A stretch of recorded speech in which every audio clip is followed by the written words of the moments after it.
جی اس وقت ہم جناب امان اللہ بٹ صاحب کے گھر آئے ہیں، جہاں پہ جناب جو ان کے بڑے بیٹے ہیں جناب علی صاحب، محمد علی صاحب ہمارے ساتھ ہیں، ان کے جناب ماموں اور خالو تشریف لائے ہیں، تو وہ انہوں نے ہمیں عزت دی ہے، اللہ ان کی عزت میں اضافہ کرے۔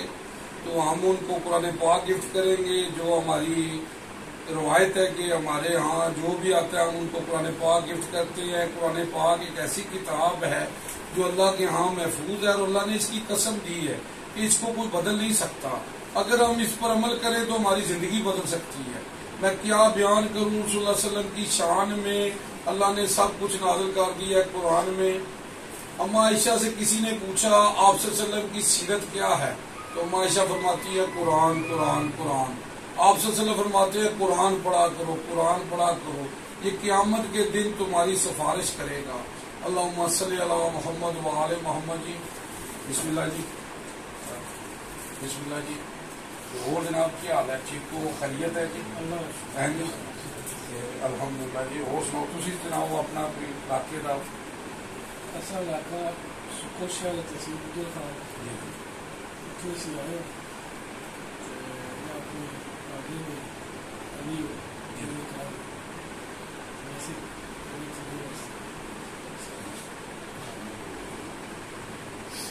اور جناب سب ٹھیک ٹھاک؟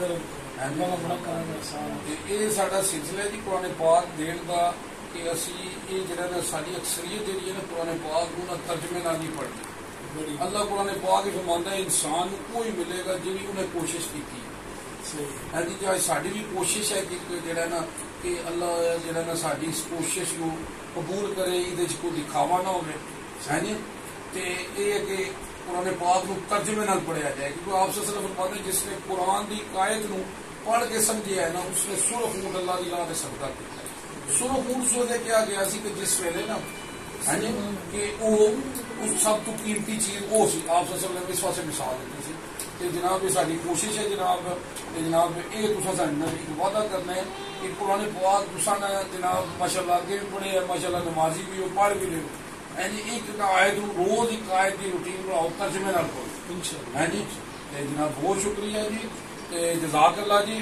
تو آج بھی ہم ہر جنگ جیت جائیں گے بدر کی طرح، اگر ہم ہو جائیں ابو بکر، عمر، عثمان، علی کی طرح۔ اللہم صلی علی محمد وآل محمد جی۔